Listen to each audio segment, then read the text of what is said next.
Olá. Boa tarde. Primeiramente, quero agradecer a presença de todos. Meu nome é Hudson, sou integrante do Centro Acadêmico Yari Alverberg, estou no 4º ano. Fizemos essa atividade agora por ocasião dos 50 anos do golpe, que foi exatamente nessa data, né, em 64, do golpe civil-militar que houve no Brasil. Bom, sim, mas eu quero só ressaltar a importância da gente trazer a memória, a história desses momentos que foi a ditadura militar aqui no Brasil, para que, a partir disso, a gente consiga refletir e aprender a partir dos fatos históricos. Enfim, novamente quero agradecer a presença dos professores aqui, dos funcionários e especialmente dos alunos. Sem mais delongas, vou passar a palavra à professora Belinda, que vai fazer uma abertura escrita pelo pelo diretor Gerson.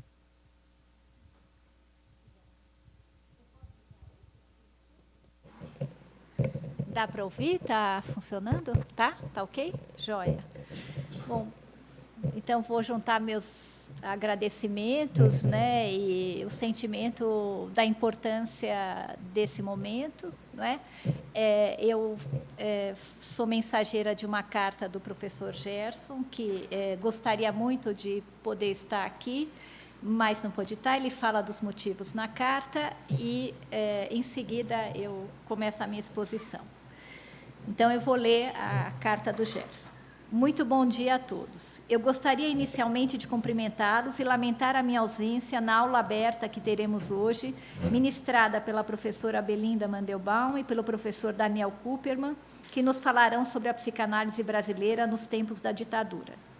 Infelizmente, estou nesse exato momento em uma reunião da Comissão de Orçamento e Patrimônio na reitoria da USP, sem condições de me ausentar, pois estamos cuidando de assuntos financeiros de suma importância para a universidade.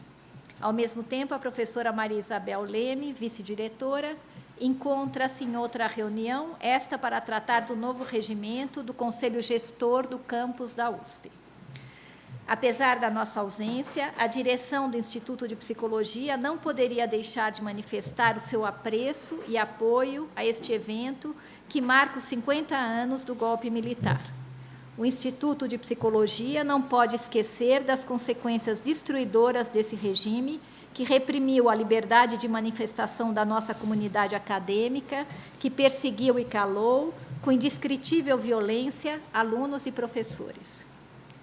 Segundo o Estado de São Paulo, na edição de domingo passado, aspas, para 90% dos brasileiros, o golpe de 64 é história, fecha aspas, pois, aspas, dos cerca de 200 milhões de pessoas que vivem hoje no Brasil, 160 milhões nasceram após 1º de abril de 1964, fecha aspas.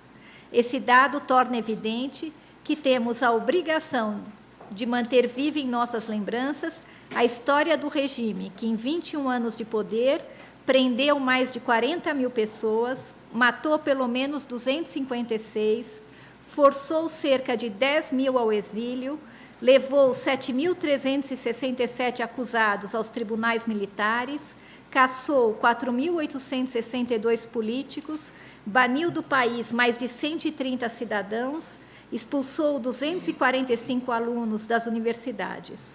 Essa história precisa ser conhecida e perpetuada em todos os seus detalhes. Agradeço a presença de todos, em particular aos professores Belinda e Daniel, pela iniciativa de nos honrar com a aula de hoje. E, por fim, se me permitem, a direção de PUSP gostaria de dedicar esse evento à memória de Yara Yavelberg, nossa aluna, em nome de quem lembramos com orgulho das pessoas que perderam a própria vida nas atrocidades do regime militar. Gerson Tomanari, diretor do IPUSP. Eu queria também transmitir a palavra da chefe do meu departamento, do Departamento de Psicologia Social, a professora Leni Sato, que também esteve impossibilitada de comparecer, mas, em nome do departamento, quis transmitir uma palavra de apoio a essa atividade, né? E o desejo de que elas continuem como atividades de ensino, pesquisa e formação no nosso instituto, né? Um dos objetivos, eu estava pensando, da aula de hoje, talvez fosse de que ela pudesse ser, de fato, inspiradora nesse instituto para outras pesquisas nesse campo, não é? Eu acho que ainda sabemos muito pouco sobre o que passou aqui nessa universidade e sobre o que passou particularmente nesse Instituto de Psicologia, não é? A professora Ecleia, agora de manhã, me contava, e eu sou colega dela de departamento, não sabia, que ela e o professor Alfredo Bossi, durante 6 meses, abrigaram, né, na sua casa, pesquisadores, um casal de pesquisadores importantíssimo no campo da psicologia social, em condições bastante apertadas de convivência familiar, né? Então, só para dar um exemplo, nós teríamos inúmeros de professores aqui que, de alguma maneira, participaram, de formas diretas ou indiretas, da resistência ao regime militar. Bom, então, eu vou começar a minha exposição. Tanto eu quanto o Daniel conversamos rapidamente. Como nós queremos transmitir uma história, e são muitos dados, né? Nós vamos nos permitir ler as aulas que nós preparamos, né? E vamos pedir a paciência de vocês. Evidentemente, essas aulas são recortes de contextos muito mais amplos, né? Mas, se transmitirem um pouco da história, para que a história não seja esquecida, acho que a gente também aqui já cumpriu com a nossa função nesse momento aqui. Bom, o material que eu vou apresentar aqui faz parte de um projeto mais amplo de pesquisa sobre a história da psicanálise na América Latina, com ênfase nos movimentos e instituições psicanalíticas no Brasil e na Argentina. Eu descobri, no decorrer dessas pesquisas, a fecundidade de pensar os movimentos sociais e políticos no interior da psicanálise e em suas relações com o exterior, com a sociedade mais ampla, em contextos nos quais realidades de enorme desigualdade social e injustiça convocaram ou silenciaram os psicanalistas de diferentes formas. Como eu espero dar alguma amostra aqui, eu considero que, mais do que o desenvolvimento de teorias e técnicas no interior do campo clínico da psicanálise, o que também certamente ocorreu na América Latina, são as respostas teóricas e técnicas, bem como de atuação política, tanto no interior das próprias instituições psicanalíticas como na sociedade mais ampla, algumas das marcas mais significativas da psicanálise latino-americana. Uma psicanálise que reproduziu em seu interior, de forma intensa, os conflitos políticos e ideológicos que atravessaram a história da América Latina no século XX, e nisso o caso Amílcar Lobo é exemplar, mas que também teve, no mais das vezes, justamente por isso, que se debruçar criticamente sobre si própria, sobre o seu lugar social e suas formas de funcionamento, o que eu também espero mostrar a partir do caso Hélio Pellegrini. Tá bom? Tá dando para acompanhar o ritmo? Se eu estiver muito rápida, na ansiedade de transmitir muita coisa, vocês me parem. Bom, no livro Memória, História e Diálogo Psicanalítico, de 1987, a psicanalista austríaca, uma longa vida na Argentina, Marie Langer, ela afirma que na Associação Psicanalítica Argentina, que é uma das sociedades filiadas à Associação Psicanalítica Internacional, aquela fundada pelo Freud, né? Então, ela diz, nesse livro, que é um relato da vida dela, da história dela, que a psicanálise foi utilizada nessa sociedade como uma visão totalizante de mundo e de homem que desconheceu outras determinações para além das psíquicas. e que, além disso, perdeu o seu potencial crítico de mostrar os limites e possibilidades que estão contidos em cada visão de mundo e de homem, bem como em seus desdobramentos em ideologias. Algo que Freud sugere que a psicanálise deveria fazer, numa conferência de 1932, que está nas novas conferências introdutórias, e que se chama A Questão de uma Weltanschauung. Freud diz que a psicanálise deveria ter uma função muito diferente de ser uma visão totalizante de mundo e de homem, fazer uma crítica das visões de mundo e de homem e das ideologias, né? A começar pelo reconhecimento dos seus próprios limites e das formas pelas quais, em diferentes momentos da história, a própria psicanálise se converteu num ideário a serviço da manutenção do status quo vigente. Na Sociedade de Psicanálise de São Paulo, e eu vou dar isso como um breve exemplo do que a Marie Langer está dizendo, por exemplo, foi muito, e é ainda dominante, uma certa concepção formulada pelo psicanalista inglês Wilfred Bion, de que o analista deveria funcionar numa sessão de psicanálise sem memória e sem desejo. De que a melhor maneira dele estar com o seu paciente é estar livre da memória e do desejo para poder viver mais plenamente a experiência do aqui e agora com o seu paciente. Mas o que eu proponho é que essa concepção do sem memória e sem desejo serviu também para deixar a história de fora da análise, seja a história do paciente, seja a história do analista, ou seja a história da própria instituição psicanalítica. E um exemplo disso é que, na introdução de um livro chamado Álbum de Família, Imagens, Fontes e Ideias da Psicanálise em São Paulo, de 1994, que foi organizado pela Sociedade em comemoração aos 50 anos da Sociedade de Psicanálise de São Paulo, o então presidente da Sociedade lembrou um conto do Borges, na introdução desse livro, chamado Funes, o Memorioso. Não sei se alguém conhece aqui.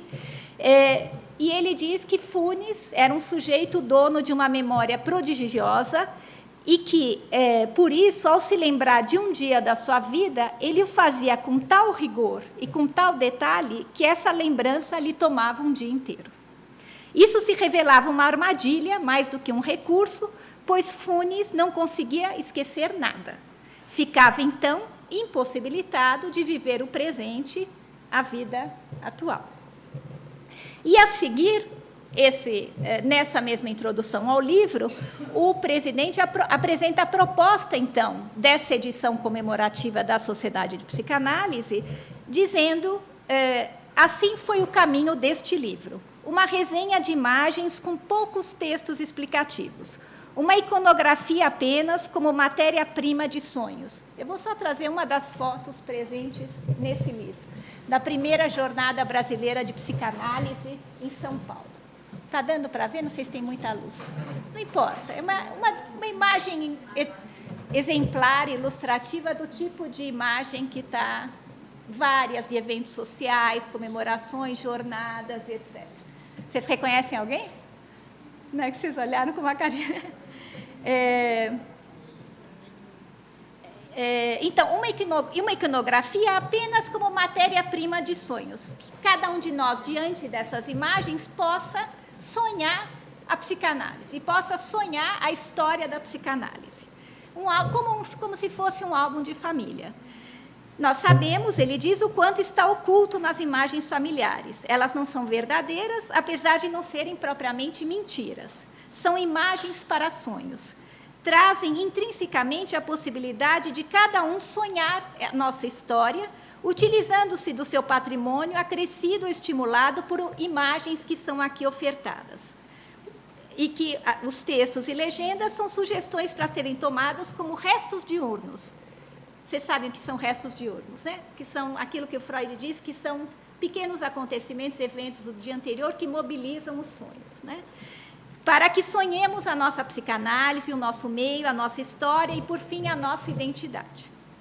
Então, a história da instituição não foi investigada e, justificando-se essa omissão numa edição comemorativa, o presidente da instituição lança a mão de um conto do Borges, no qual a recordação da história, ao invés de ser um recurso para a ampliação de um conhecimento que dê subsídios para a reflexão e compreensão do seu próprio funcionamento, do funcionamento da instituição, então a recordação da história é apresentada como uma armadilha que impossibilita para o presente e para a vida. No lugar, então, do árduo trabalho da memória e da reconstrução da história, o autor convida-nos a que cada um, a partir de fotos típicas de um álbum de família e de breves textos introdutórios, sonhemos a história da psicanálise em São Paulo. Imagino eu que, tendo o sonho de cada um, tanto o valor de verdade quanto o sonho do outro, e tanto valor quanto qualquer outro relato histórico. Eu estou só dando esse exemplo para mostrar como é que pode funcionar a história do sem memória e sem desejo, seja na análise individual, seja na história institucional. Não, tá bom. Então, nós voltamos ao problema de uma Weltanschauung totalizante, que, evidentemente, nesse caso, cumpre a função de uma ideologia encobridora da história, de uma psicanálise usada para mascarar e não para desvelar. Minha hipótese é que se necessitam encobrir tanto os difíceis conflitos internos à instituição, os seus dilemas e os modos discutíveis com que foram tratados ao longo de sua história, quanto a conivência e reprodução no interior da sociedade psicanálise de modos de organização do poder na sociedade brasileira, particularmente nos anos dos quais a gente está se referindo aqui, que essa sociedade atravessou incólume. Bom, as sociedades de psicanálise do Rio de Janeiro não tiveram a mesma sorte. Em 1973, a revista psicanalítica Questionamos, de um grupo de oposição no interior da Associação Psicanalítica Argentina, da qual Marie Langer faz parte. Ela era editora dessa revista.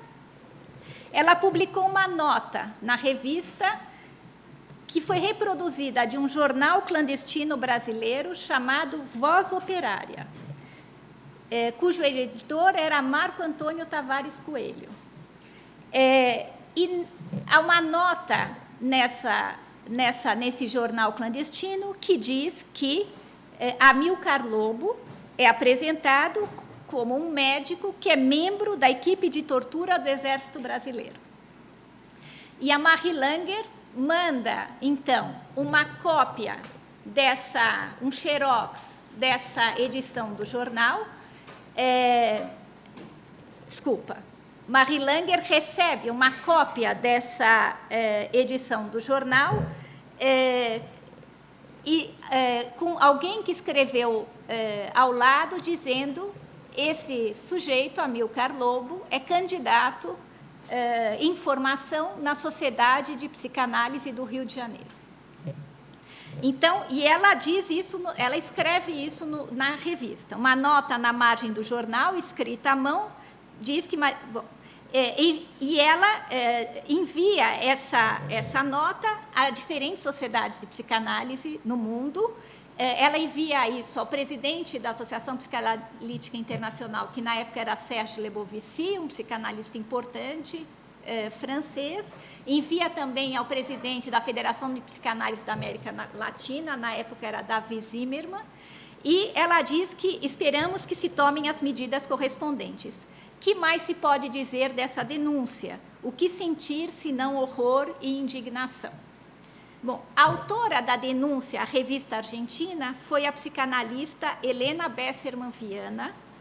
Ela é mais conhecida como a mãe do Bussunda, que foi um comediante importante da Globo, do Cacete e Planeta e tal, mas ela foi a psicanalista que foi autora da denúncia, que enviou o recorte do jornal para Marie Langer.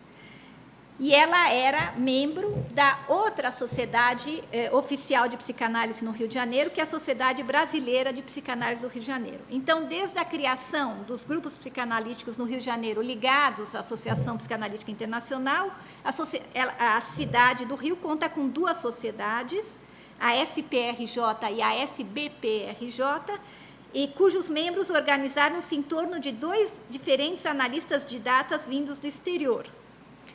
A Sociedade Brasileira, da qual a Helena participava, em torno de Mark Burke, que é um psicanalista inglês e judeu, e a Sociedade de Psicanálise, da qual Amilcar Lobo fazia parte, em torno de Werner Kemper, um psicanalista alemão que foi procedente do Instituto Göring de Berlim. Sobre tudo isso eu vou falar mais adiante. Então, a Helena, e eu vou falar bastante a partir de informações do livro dela, contou essa história toda, os desdobramentos dela, num livro chamado Não Conte a Ninguém, a história, Contribuição à História das Sociedades Psicanalíticas do Rio de Janeiro, um livro de 94, a capa é interessante, essa charge que está em cima, em que alguém diz, nossa sociedade psicanalítica não pode se deixar abater por esse caso Amilcar Lobo. Afinal, tudo isso não passou de um incidente isolado. Claro, certo, de acordo, né? Os outros membros com capuzes tipo Ku Klux Klan, dizendo que, concordando com essa fala, né? Bom, então, é do livro dela que eu vou retirar uma pequena síntese sobre esse período da história política brasileira, que ficou conhecido como Anos de Chumbo e que abarca os anos de 64 a 85, com o apogeu da sua brutalidade entre 1968 e 1976. Né? A nota do jornal é de 1973, né? Então, no auge desse período. Então, ela diz, entre nós, no Brasil, a tortura serviu à ideologia da ditadura militar, implantada a partir de 64, com maior ênfase no período do chamado milagre econômico, cujos conceitos teóricos fundamentais da doutrina da segurança nacional se expressavam na divisão do mundo em 2 blocos antagônicos e na luta contra todas as ideologias socialistas. A tortura se tornou instrumento do poder e, como tal, se transformou em ciência de governo. A nova tortura vem a ser sofisticada e é controlada por médicos, tem suas escolas, seus instrutores, seu corpo técnico especializado, não depende da eventual brutalidade ou do sadismo vocacional de um militar ou de um policial. Eu lembrei dessa citação dela, vendo, na semana passada, a foto do sujeito chamado Paulo Manhães, que depois para a Comissão Nacional da Verdade, e que causou horror, né, à sociedade, o depoimento dele, né, a frieza com que ele faz o depoimento dele, e o José Carlos Dias, que é da Comissão Nacional da Verdade, sugeriu que se trata de um sujeito sádico exibicionista. Pode ser bem verdade, mas também há um risco da gente patologizar, né, como ela está aqui dizendo, né, porque não é obra de sujeitos doentes, né, pode ser também, e esses elementos podem estar presentes, mas há uma outra dimensão fundamental, que é essa organização do aparelho de tortura, né, a qual esses sujeitos emprestaram as suas patologias, vamos dizer assim. Para existir, a tortura depende do silêncio e do sigilo que a acompanham, ou da cumplicidade ideológica, ou da perda da capacidade de nos indignarmos. Termina a citação. Bom, depois dessa atitude da Marie Langer, a Sociedade de Psicanálise do Rio de Janeiro recebeu uma carta do presidente da IPA e também do presidente da Federação Psicanalítica da América Latina, solicitando ao seu presidente, na época, Leon Kabernait, esclarecimentos a respeito, cito, do problema do teu candidato, entre aspas. Kabernait era, na época, presidente, e era também o analista de data. Todo mundo sabe o que é o analista de data. O sujeito que entra em formação numa sociedade de psicanálise tem que fazer uma análise didática, com alguns poucos eleitos para essa função. Então, Kabernait era analista de Amilcar Lobo e era presidente da sociedade. Bom, eu não vou poder trazer todos os detalhes, convido à leitura do livro, tem na biblioteca, né? De todo o processo, mas é muito interessante a resposta que a Sociedade de Psicanálise dá, tanto a IPA quanto a Federação Latino-Americana, negando a acusação. Então, eles dizem, trata-se de uma denúncia falsa, difundida em forma de boato, por ocasião do 4º Congresso Brasileiro de Psicanálise, e se deve ao fato de ter sido defendida a necessidade de impedir que psicólogos exercessem a psicanálise sem formação psicanalítica. Então, essa é uma característica peculiar das sociedades de psicanálise do Rio de Janeiro, diferente de São Paulo, porque em São Paulo, desde o início, psicólogos puderam fazer a formação psicanalítica na sociedade de psicanálise, que era uma sociedade, e até hoje, muito prestigiada. E no Rio, houve desde o início essa regra de que apenas médicos podiam fazer a formação. Então, o presidente da Sociedade do Rio atribui ao rancor dos psicólogos por não fazer essa formação psicanalítica ali, essa denúncia a respeito de Amilcar Lobo, né?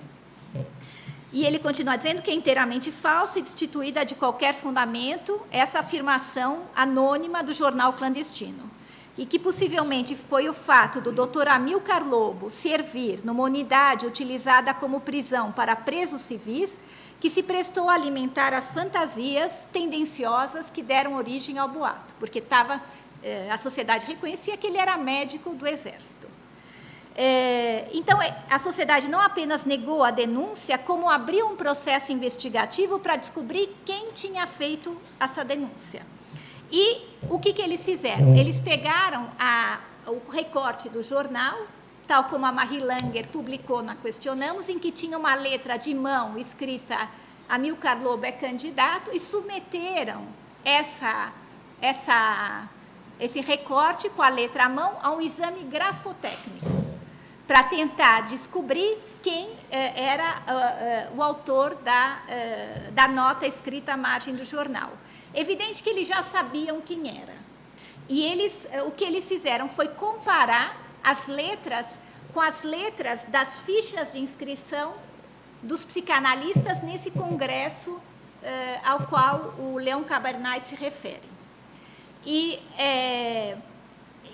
eles aproximam as duas letras e chegam à conclusão, no livro dela há cópias dos documentos do psicógrafo que fez a avaliação, de que era Helena Besserman Viana quem tinha feito a denúncia para o jornal argentino, para Marie Langer.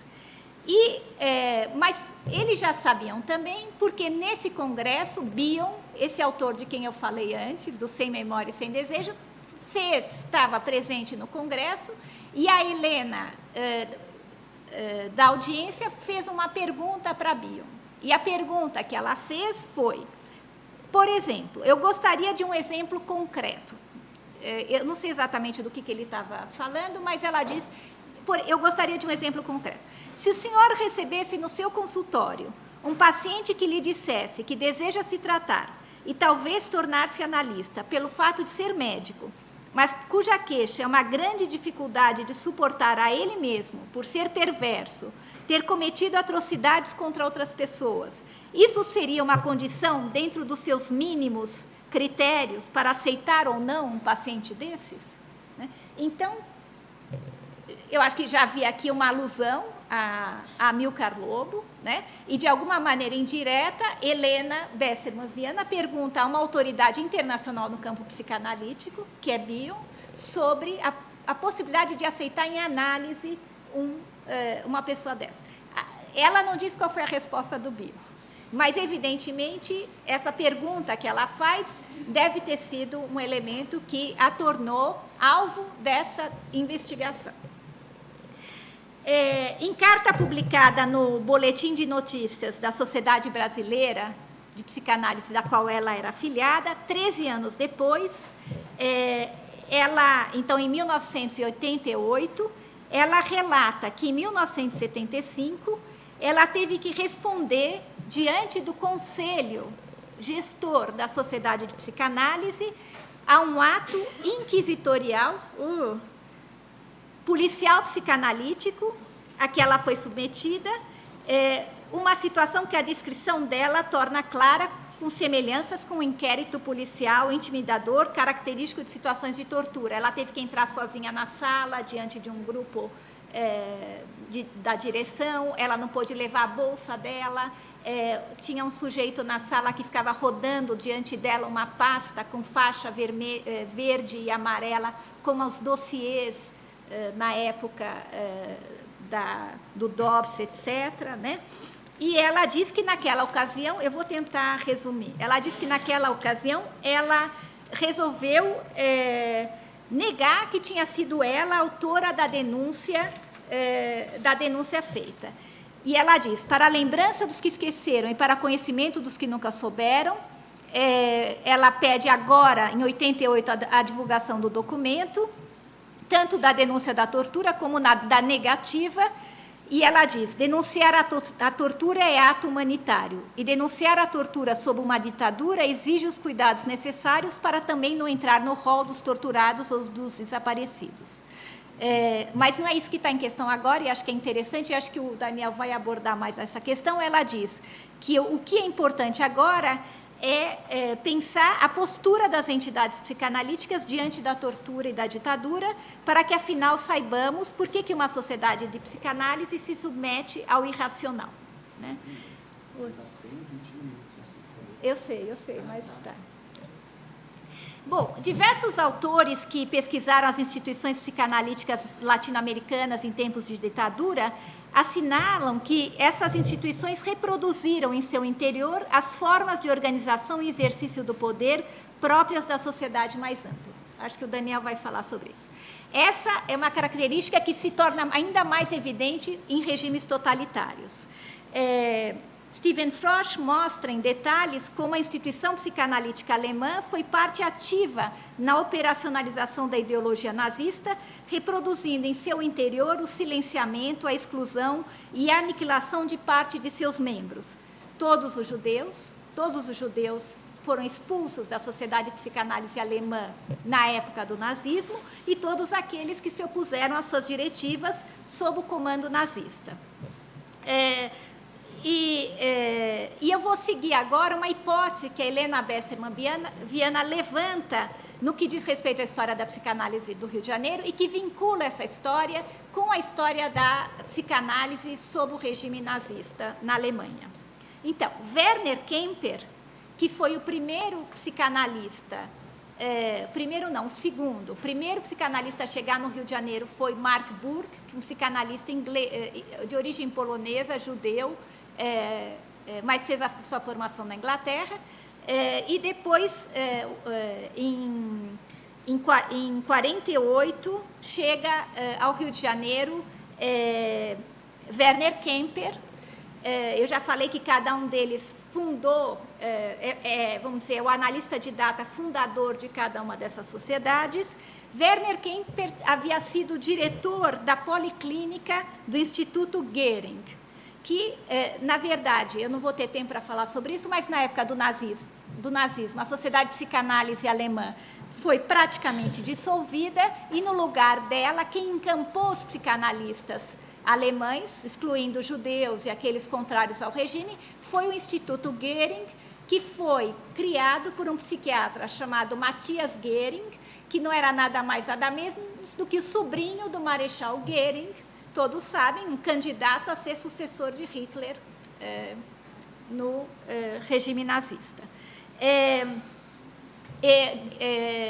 Kemper foi enviado para o Brasil por Ernest Jones, que na época era presidente da Associação Psicanalítica Internacional, depois da guerra. É interessante porque, acompanhando a história da psicanálise na Europa também, na época da guerra, a Associação Psicanalítica Internacional cuidou de que alguns psicanalistas judeus saíssem da Europa para não serem mortos, e a associação buscou países, principalmente na América Latina, que recebessem esses psicanalistas. É o caso de Adelaide Corr, que foi fundadora do Grupo de Psicanálise de São Paulo. Era uma psicanalista também austríaca judia que formou o primeiro grupo de psicanálise aqui. Depois da guerra, essa relação se inverte. Quem tem que sair correndo são aqueles ligados ao regime nazista. E esse é o caso de Werner Kemper, que chega ao Rio logo após a guerra, em 1948.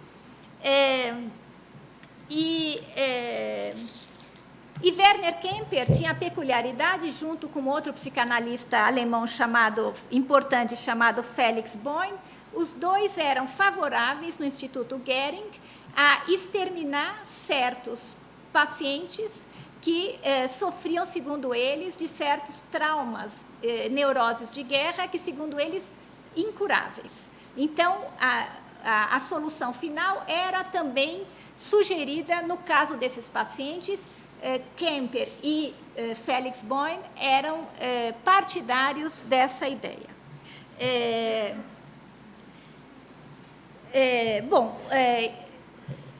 No início é muito interessante porque Kemper e Burke, um vindo do Instituto Goering, o outro, um judeu polonês vindo de Londres, começam a trabalhar juntos na formação de psicanalistas no Rio de Janeiro. Mas, em 1950, então, muito rapidamente depois, eles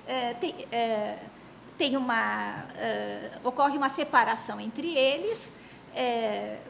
Eu não encontrei exatamente os motivos dessa separação, mas a gente pode tecer certas hipóteses do que poderia ser a convivência desses dois homens no pós-guerra, né?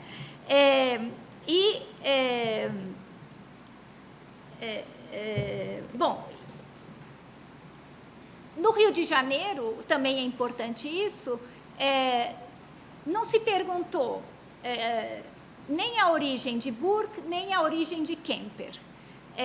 Porque a sociedade brasileira, e acho que a gente teria muito a falar sobre isso naquele momento, e particularmente os psiquiatras da época e tal, estavam mais do que tudo interessados em ter uma sociedade de psicanálise aqui, nos moldes como havia em Londres, em Paris, em Berlim. Era pleno processo de modernização, não é? E ter uma sociedade de psicanálise era mais um desses indícios de que nós entrávamos na modernidade, formávamos psicanalistas. Mas acontece que, pelos critérios da Associação Internacional, só podia haver formação de uma sociedade de psicanálise aqui reconhecida internacionalmente se tivéssemos aqui analistas de datas.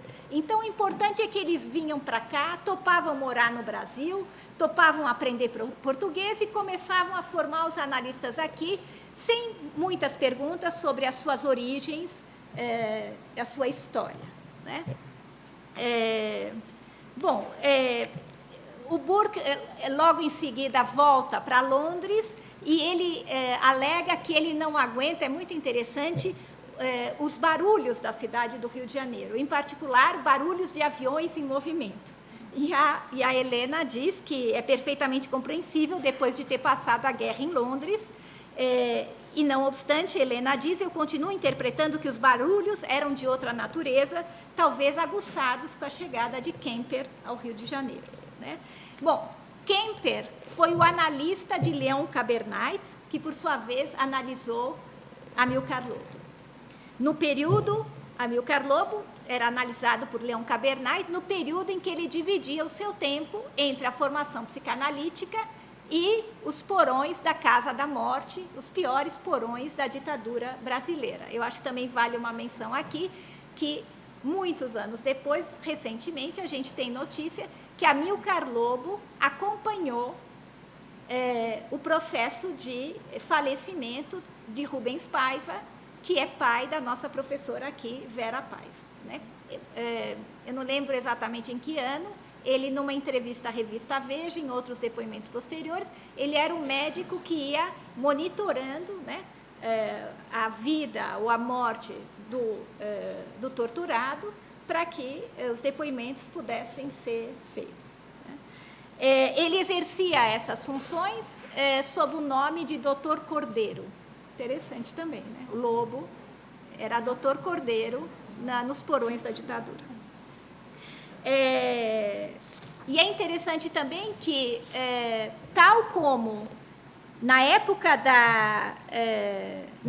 do regime nazista, Felix Bohm, que eu já citei, pede ao exército alemão, às autoridades nazistas, uma certificação da validade do decreto de demissão imediata dos judeus da Sociedade de Psicanálise da Alemanha. Da mesma forma, diz a Helena, no episódio que eu estou lhes contando, sucedeu algo parecido que até podia ser visto como uma forma de repetição.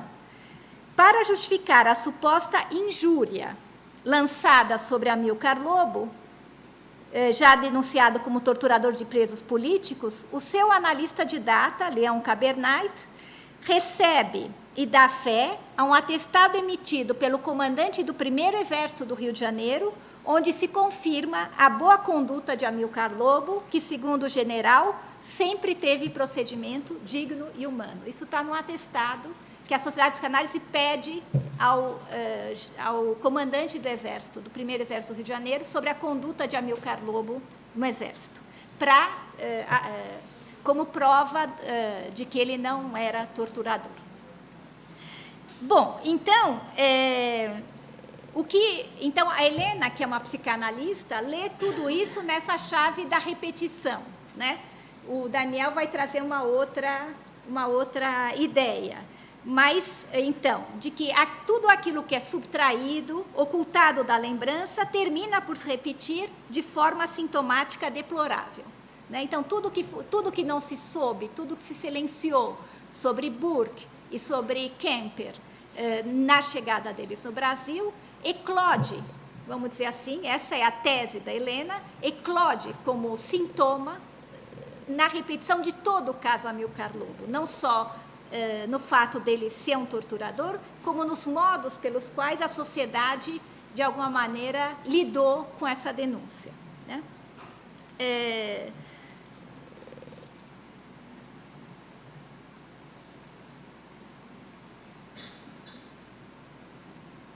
Bom, e, de alguma maneira, eu vou terminar esse caso por aqui, o Leão Kabernait não apenas, e a Sociedade de Psicanálise do Rio de Janeiro, acobertaram tudo isso, mas o tempo todo diziam estar lutando pela pureza da psicanálise e pela defesa contra tudo aquilo que vem da realidade externa, as acusações, as denúncias, etc., e que, de alguma maneira, maculam a pureza da psicanálise. Não é? E que tudo aquilo que ele chama de realidade externa. Aqueles que têm mais contato com psicanálise sabem que, não em toda a psicanálise, mas durante muitos anos, décadas, houve uma maneira de pensar a psicanálise que eu acho que não é oriunda de Freud, mas em que a psicanálise deve estar, as análises individuais devem estar protegidas de qualquer influência externa. Por exemplo, numa análise de criança, nem os pais podiam ter contato com o analista da criança. Né? Então, e ele se queixa, né? Há uma fala dele, acho que para o Jornal do Brasil, se queixando de que foi tal a pressão dessa realidade externa que a análise dele da Amilcar Lobo com ele teve que ser interrompida, porque foi contaminada por essa intromissão. E ele chama os autores da denúncia de órgãos estrangeiros hostis à psicanálise. Né? Mas só para, então, finalizar, pelo tempo que eu tenho, é apenas na década de 90 que se concluem processos, tanto no interior da Sociedade de Psicanálise do Rio, quanto no Conselho Regional de Medicina, que acabam por retirar, né, expulsar ambos da sociedade e retirar a possibilidade de exercício da medicina pelos dois, Amilcar Lobo e Leão Kabernait. Bom, em 1968, que é um ano de muita turbulência, operações clandestinas de luta armada, de organizações de esquerda, ações terroristas de direita e do Estado, uma passeata de 100 mil pessoas no Rio de Janeiro faz um protesto contra o assassinato de um estudante chamado Edson Luiz. Essa passeata provoca ainda mais mortes e milhares de prisões em várias cidades do país. O líder, de alguma maneira, um porta-voz dos intelectuais nessa passeata é Hélio Pellegrino, um poeta, escritor, psiquiatra, psicanalista, membro do Partido Comunista Brasileiro, que que passa, em função da... Ele é membro da mesma sociedade de psicanálise que Amilcar Lobo, e ele passa a ser respeitado como um representante dos intelectuais brasileiros. Ele, inclusive, intercede junto ao presidente Costa e Silva, se eu não me engano, num diálogo muito difícil, tentando evitar a instalação dos atos institucionais. Enfim, eu não trouxe aqui todos os detalhes, mas essa passeata, então, ocorre em 68, mas em dezembro desse ano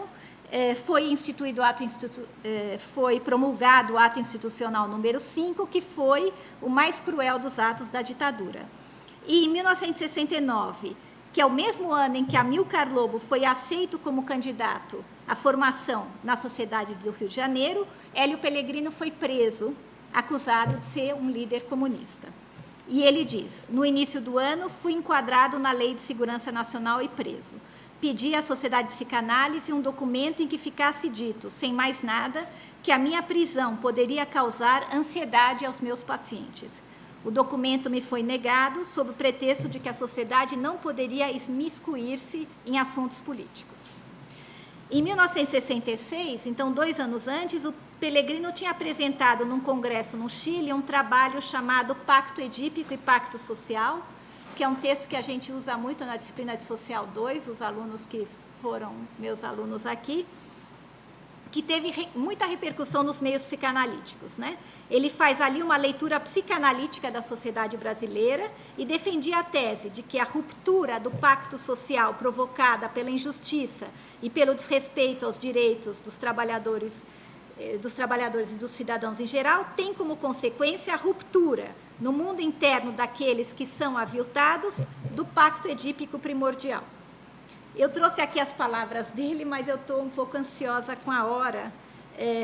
Um trecho desse artigo para vocês terem uma noção das palavras dele, né?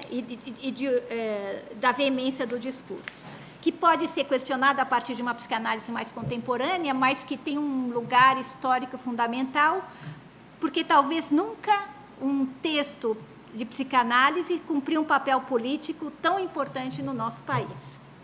Acho que eu vou ler, mesmo que depois eu tenha que parar, eu vou ler. Então, ele diz, é um artigo, mas eu selecionei um trecho. A ruptura com o pacto social, em virtude de sociopatia grave, como é o caso brasileiro, pode implicar a ruptura, ao nível do inconsciente, com o pacto edípico.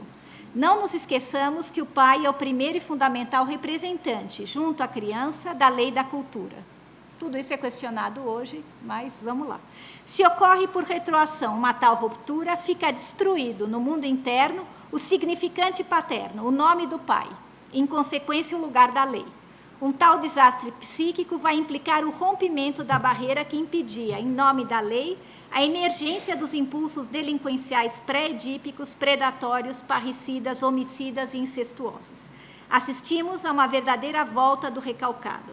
Tudo aquilo que ficou reprimido ou suprimido em nome do pacto com o pai vem à tona sob forma de conduta delinquente e antissocial. É essa a chave psicanalítica para a compreensão do surto crescente de violência que dilacera o tecido social brasileiro nas grandes cidades. Existe em nosso país uma guerra civil crônica sob a forma de assaltos, roubos, assassinatos e outras gentilezas do gênero. Essa guerra foi declarada e é mantida pelo capitalismo selvagem brasileiro, pela cupidez e brutal egoísmo das classes dominantes, nacionais e multinacionais, que o sustentaram e expandiram à custa da miséria do povo. Acho que dá uma ideia do tom do discurso, né?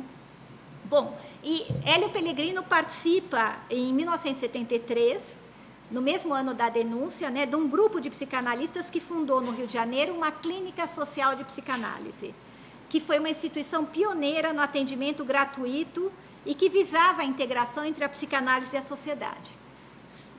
A clínica foi mediadora e interlocutora do movimento expansionista da psicanálise nos anos 70, reunindo diversos setores da sociedade interessados na psicanálise, como artistas, jornalistas, filósofos, etc., que participavam como pacientes, mas também como coordenadores de grupos, de pais, de crianças, etc.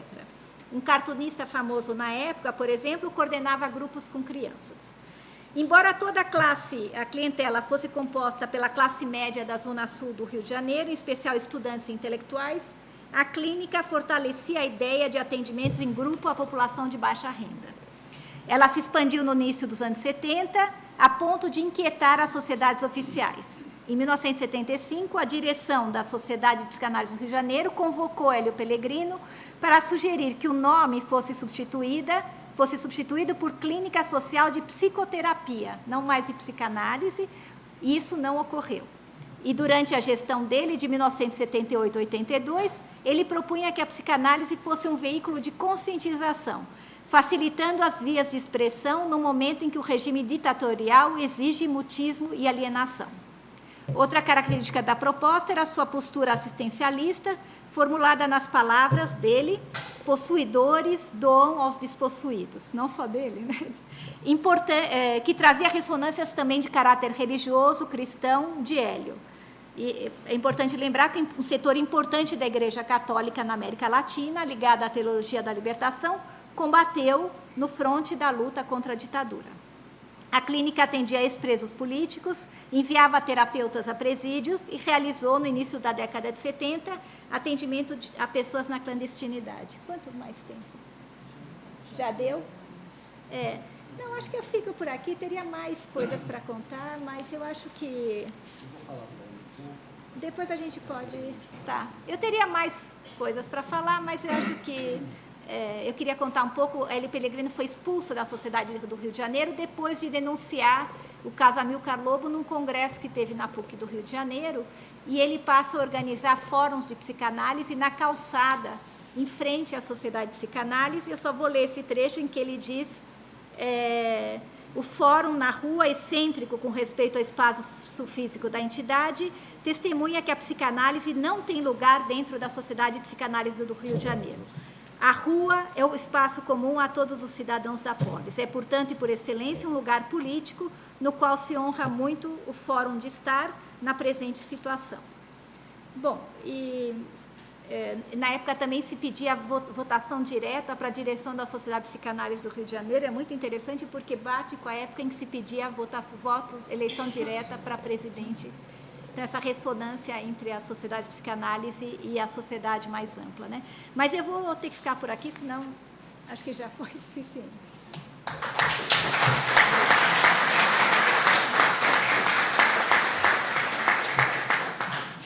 Obrigado, professora Belinda. Agora, passo a palavra ao professor Daniel. Fica à vontade. Alô?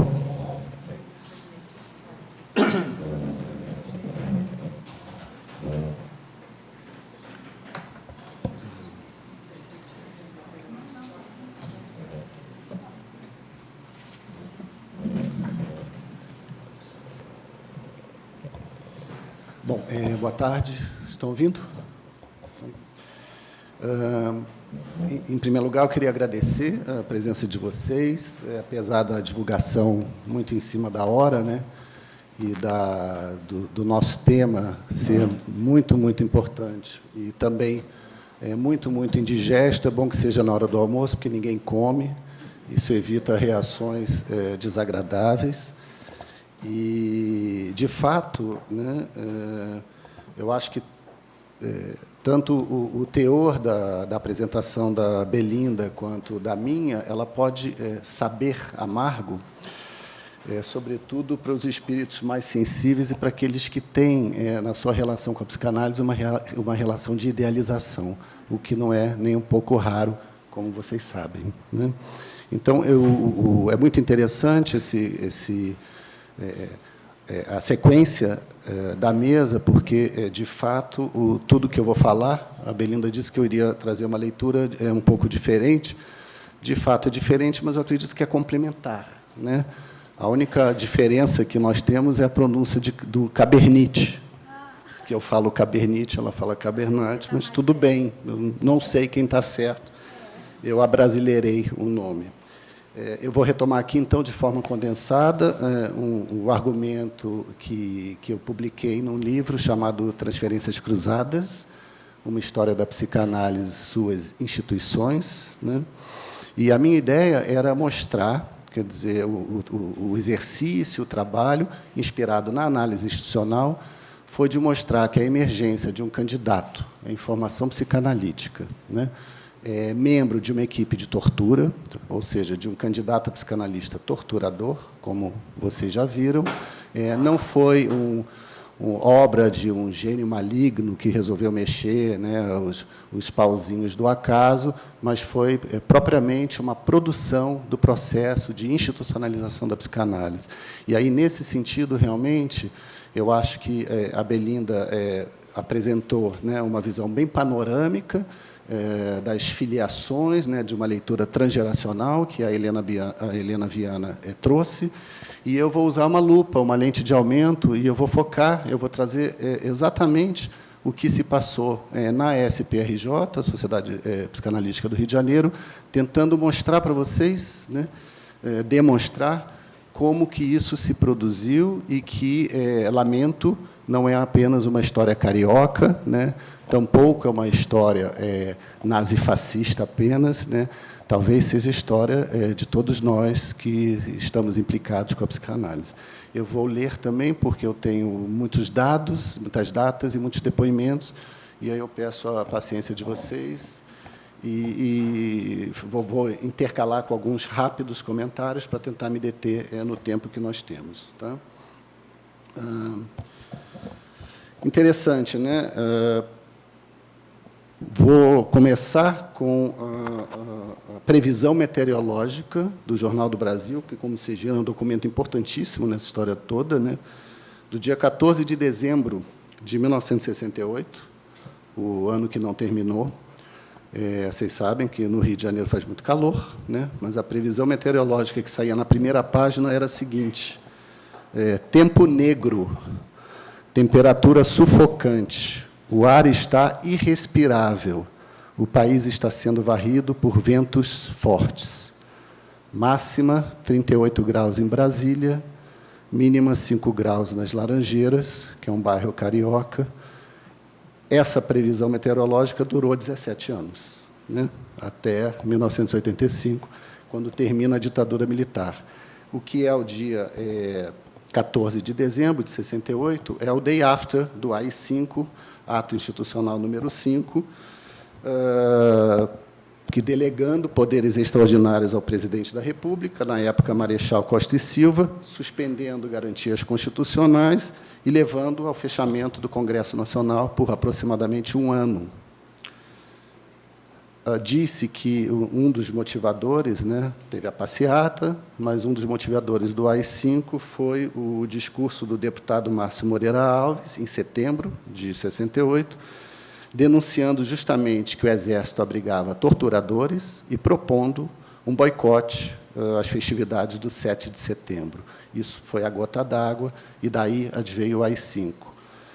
Em novembro de 68, então, é quando o estudante de medicina Amilcar Lobo se inscreve como candidato em formação psicanalítica na SPRJ, que vocês já sabem que é a Sociedade Psicanalítica do Rio de Janeiro, iniciando a sua análise didática. Bom, em fins de 69, ele né, um pouquinho antes da sua formatura como médico, é convocado para o serviço militar. Em janeiro de 70, passa a servir no 1º Batalhão de Polícia do Exército, isso fica em Vila Isabel, e funcionava ali o pelotão de investigações criminais do DOI-CODE. Para quem não sabe, DOI-CODE é a sigla de Destacamento de Operações de Informações, Centro de Operações de Defesa Interna, onde, então, se realizavam as torturas. Sua função é atender os presos políticos antes, durante e depois das sessões de tortura, ou seja, sua função é manter vivo o torturado para que a tortura fosse possível. Como Belinda já anunciou, numa sutil ironia, ou pouco sutil ironia, ele frequenta também em Petrópolis a chamada Casa da Morte, é um aparelho repressivo clandestino, onde atende Inês Etienne Romeu, que foi a única presa política que escapou dali com vida e que o denunciou posteriormente. Lá, como vocês viram, ele usava o codinome Dr. Carneiro. né? Não é cordeiro, é carneiro, mas é primo, né? Em 70, o analista de Lobo passa a ser o Leão Kabernit, presidente da SPRJ. Em 73, como a Belinda disse, o artigo da revista Questionamos, na verdade assinado por Marie Langer e também Armando Bauleu, denuncia publicamente as ligações de Lobo com a tortura. Essa história vocês já conhecem. A análise dele, então, foi interrompida, porque Kabernit comete perjúrio, quer dizer, ele declara frente à Internacional, Associação Psicanalítica Internacional, que é mentira, o que ele sabe que é verdade, mas ele interrompe a análise de Lobo, dizendo que, como presidente da sociedade, teria que tomar uma série de medidas burocráticas e proceder à averiguação do autor da denúncia. Quer dizer, o crime é denunciar, não é torturar, né? Assim, Lobo decidiu desligar-se da SPRJ em 73, até que a sociedade deliberasse sobre o seu caso. Em fins de 74, ele é liberado de suas funções no Exército, que duraram, portanto, 5 anos. Sem que nenhuma decisão tivesse sido tomada, ele é reintegrado ao Instituto de Psicanálise da SPRJ em 76, mas nenhum didata o admite como analisando, alegando, em conjunto, indisponibilidade de horários. Apenas uma analista, chamada Galina Schneider, dispõe-se a atendê-lo com uma condição, que abrisse mão da posição de candidato a analista, o que Lobo não aceita, iniciando nova análise com um membro efetivo não didata, aguardando que este fosse promovido. Ou seja, a Galina aceita atendê-lo como um paciente, né, leigo, comum, e ele não aceita isso porque ele quer muito ser analista, né? Até então, conta Carlos Alberto Barreto, que é um dos personagens dessa história, né, o caso tinha um estatuto de fábula no interior da sociedade. Diz o Barreto, um leão protegia um carneiro sem que qualquer de nós achasse estranho tal parelha. Mas fábula é fábula, e todos estavam empenhados em evitar o confronto com a realidade. No entanto, a realidade logo se faria enxergar. Uma matéria intitulada Os Barões da Psicanálise, publicada em setembro de 1980 no Jornal do Brasil, torna pública a crise na SPRJ. O caso Amilcar Lobo voltava à tona, justamente quando se iniciava um movimento contestatório que culminou na criação do Fórum de Debates contra o que Hélio Pellegrino chamava a estrutura fascista da sociedade, na qual um pequeno baronato, os analistas didatas, mantinham o poder nos moldes do mais autêntico feudalismo.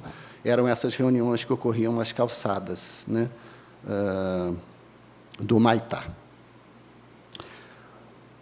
Isso foi deflagrado por uma mesa chamada Psicanálise e Fascismo, na PUC do Rio, com Eduardo Mascarenhas, Hélio Pellegrino e Wilson Chebab. No público estava Rômulo Noronha de Albuquerque, que se levanta, preso político, e denuncia Lobo, que diz, na sociedade tem um torturador. A matéria sai no Jornal do Brasil e, imediatamente, sumariamente, tanto o Eduardo Mascarenhas quanto o Hélio Pellegrino são expulsos da sociedade. Dentre as críticas levantadas, então, destaco as que incidiam sobre os efeitos antianalíticos produzidos pela manipulação da transferência nas análises didáticas para fins de manutenção de poder e aquisição de privilégios. Nas sociedades psicanalíticas filiadas à IPA, que é a Associação Psicanalítica Internacional, o analista didata detinha a palavra final para a habilitação do candidato. Muito rapidamente, no meu argumento, podemos afirmar que esse modelo de formação tende a infantilizar os candidatos, uma vez que a dependência do analista não é apenas devida à neurose de transferência, mas é real. Laplanche chegou a comparar a análise dos analistas à análise de crianças, que vêm obrigados, né, a fazer suas análises por desejo dos pais. O efeito visível já em meados do século passado foi a emergência dos chamados normal candidates, na literatura inglesa, né, os candidatos normais, que eram aqueles que não apresentavam conflitos nas suas análises e, como dizia Balint, discípulo de Ferenczi e inspirador de Lacan, o efeito era uma autêntica produção de obediência entre os analistas de informação. Esse ponto é importante, eu vou voltar a isso adiante. Ressalto, porém, que, especificamente no caso do Brasil, onde se viveu um longo período de ditadura militar, esses efeitos puderam ser exacerbados. Diz o Hélio Pellegrino, pelo dedo se conhece o gigante. As microinstituições reproduzem, em escala liliputiana, as vicissitudes estruturais e as mazelas das macroinstituições. Assim, uma sociedade autoritária, regida por uma ditadura e baseada na acumulação de poder e privilégios em mãos minoritárias, encontra na sociedade psicanalítica sua réplica em escala reduzida. De fato, vocês viram que, na história da denúncia, procurou-se o Instituto Carlos Éboli, que era um instituto de criminalística, para ver, né, por meio de uma técnica, né, de grafologia, quem fez a denúncia, né? E este, então, seria perseguido, não o denunciado, o torturador. Joel Birman, na época um jovem psicanalista e professor universitário de futuro brilhante, de quem tive a sorte de ser orientando de doutorado, ressalta que, se a relação analítica for mediada pelo fantasma da retaliação do psicanalista representante institucional, estará falsificada. Joel participava dessas reuniões nas calçadas, né, em frente à Sociedade Psicanalítica do Rio de Janeiro. Pellegrino acrescenta que, nessas análises, o desejo do candidato em tornar-se analista, aposta maior de uma análise didática, fica impedido de ser analisado, transformando-se especularmente no desejo recíproco de seu didata de fazê-lo ou não analista. E onde esse desejo não pode ser analisado, acaba-se por abrir mão de qualquer tentativa de tornar-se sujeito de seu próprio desejo. Assim, o baronato é mantido pela alienação transferencial produzida nas análises didáticas. Hélio Pellegrino escreve, num artigo citado por Belinda, que é a análise da instituição psicanalítica, um caso clínico. Ele diz, os candidatos, para chegarem a analistas, precisam antes e, acima de tudo, obedecer, isto é, submeter-se aos barões. Após receberem o brevet de analistas, como membros associados, nem por isso conquistam direito a voto. Essa possibilidade só virá anos depois, tempo em que o associado terá que dar provas de estar bem analisado, isto é, conformado, alienado, intimidado, eunuco. O Hélio Pellegrino tinha muito humor também, além de tudo que a Belinda falou, né? Como articular essas ideias ao caso Amilcar Lobo? Qual a relação direta e particular entre os efeitos transferenciais produzidos nas análises didáticas com o surgimento de um membro de equipe de tortura nos quadros da SPRJ? Pretendo demonstrar que o caso Amilcar Lobo é também uma produção do sistema de formação adotado pela IPA e, consequentemente, pela SPRJ, ou seja, essa sociedade não apenas acobertou ou foi conivente com as suas práticas junto à tortura, como colaborou ativamente para a sua perpetuação. A ideologia do apoliticismo produzia um psicanalismo alienante, por meio do qual as instituições psicanalíticas se colocavam camufladamente a serviço do sistema vigente. Psicanalismo, como vocês sabem, é um termo de Robert Castel.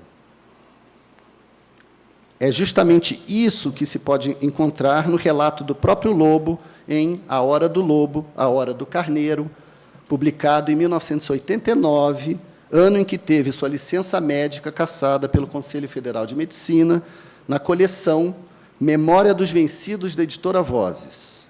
Então, vejam, eu vou basear meu argumento, né, seguindo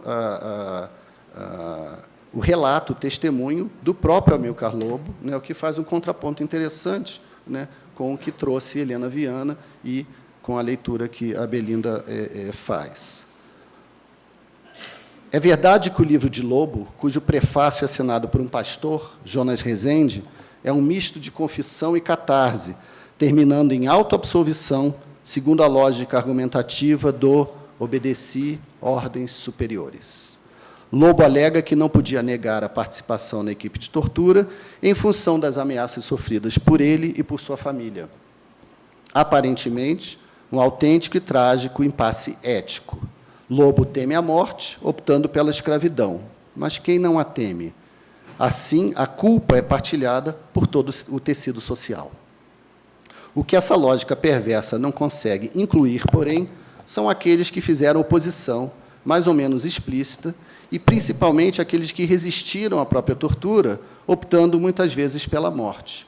De fato, as tentativas de expiação começaram em 1986, quando foi reaberto o caso do deputado Rubens Paiva, pai da nossa colega e da minha amiga, professora Vera Paiva Veroca. Lobo procura a imprensa e admite ter atendido Rubens Paiva no DOI-CODE. No que se refere à SPRJ e à psicanálise como um todo, no entanto, podemos destacar 4 aspectos do depoimento de Lobo que são ilustrativos da forma pela qual o caso foi produzido institucionalmente. O primeiro aspecto, a identidade entre as práticas do Exército e as encontradas naquela sociedade psicanalítica, não só na representação imaginária de Lobo, mas também de seus colegas de formação e até mesmo de alguns analistas de datas. Identidade, então, entre as práticas do Exército e da instituição psicanalítica. Segundo ponto, a busca de uma palavra ou de um pensamento diferente em relação ao que vivia no DOI-CODE, que lhe foram negados institucionalmente. 3. A identificação estabelecida por Lobo na sua relação com a formação psicanalítica com os torturados que atendia. Não com os torturadores, com os torturados. 4, e último, a introjeção maciça de interpretações, regulamentos e ideais difundidos pelas instituições psicanalíticas. São esses 4 aspectos que eu buscarei demonstrar para vocês no tempo que me resta. Só queria ressaltar que não se trata aqui, de modo algum, de justificar ou qualquer coisa do gênero os atos de Amilcar Lobo, mas de produzir junto ao analisador histórico, validá-lo. Por isso, é preciso dar alguma credibilidade ao depoimento do Lobo, para não cair na posição estéril de considerá-lo apenas um caso de patologia grave, que nada tem a dizer sobre o sistema de formação psicanalítica ou sobre as práticas vigentes nas sociedades psicanalíticas, em particular na SPRJ. Está claro? Então, voltemos à demonstração do primeiro aspecto do testemunho do Lobo, essa identidade entre as práticas do Exército e as encontradas na sociedade psicanalítica. Baseado no artigo 33 do Regulamento da Formação de Psicanalistas do Instituto de Psicanálise da SPRJ, Hélio Pellegrino mostra que o processo de formação de Amilcar Lobo só não foi interrompido em função de uma plena e prática definição política de seu didata. O artigo prevê, esse artigo 33, a interrupção da formação de um candidato em 3 casos. Surgimento de enfermidade grave que impeça o exercício da psicanálise. A. B. Distúrbios de conduta que atentem contra os princípios do Código de Ética Médica. E C. Abandono do processo analítico, estando Lobo incluído em todos eles, demonstra Pellegrino. Vamos pegar o primeiro item da enfermidade grave. Ao tentar enquadrar um membro de equipe de tortura na nosologia psicanalítica, Pellegrino, único analista a ousar essa empreitada, considerou os seguintes diagnósticos. Primeiro, perversão sádica. Segundo, caracteriopatia fascista grave, usada como justificativa ideológica para a prática de tortura. Muito próximo da primeira. Terceiro, pusilanimidade radical e indiscriminada diante de ordens superiores. 4, mistura dos 3 itens anteriores, que não são excludentes. Independentemente da querela diagnóstica, Pellegrino tem, obviamente, mais interesse político do que epistemológico ao diagnosticar Amilcar Lobo. É nosso interesse insistir nesse material. A leitura do livro de Lobo reforça a hipótese, não exclusiva, de uma prevalente pusilanimidade radical e indiscriminada diante de ordens superiores. Lobo não se apresenta como um defensor ideológico da prática de tortura e se refere aos outros membros da equipe de tortura como pessoas extremamente sádicas, entre as quais ele não se inclui e cujo convívio fazia sofrer, atribuindo sua participação exclusivamente ao medo, ou seja, por uma radical pusilanimidade diante de ordens superiores. Ora, mas não é esse justamente o principal sintoma anti-analítico que alguns sistemas de formação tendem a produzir? Existe maneira mais enfática de definir o sintoma apontado por Balint, por Ferenczi, por Lacan, em certos candidatos que, submetidos a uma intropressão do superego, tornam-se excessivamente respeitosos aos seus analistas, ou os sintomas do candidato, como disse o Pellegrino, conformado, alienado, intimidado e eunuco, como provas da boa análise. Amilcar Lobo sofria de pusilanimidade radical, né? E a formação psicanalítica conseguiu, de certo, reforçar seu sintoma. Cabe a questão, bastante contemporânea, essa sintomatologia, característica dos analistas em formação na IPA, nos anos 70, 80, poderíamos recuar, 50, 60, né? Tornou-se anacrônica em nossos dias, com o fim da hegemonia da IPA e com o surgimento de outros espaços para a formação psicanalítica, ou ganhou novas e mais sutis formas clínicas. Quando jovens analistas em formação compram as bravatas de seus mestres e repetem suas teorias de modo acrítico, estariam livres dessas produções? Voltando a Lobo. Em 73, quando veio à tona a denúncia de Questionamos, Lobo diz haver tentado discutir seu caso nas aulas semanais que frequentava com seus colegas na sociedade, mas nenhum deles relata, nem mesmo o doutor Laporta teve a lucidez de tecer ao menos um comentário.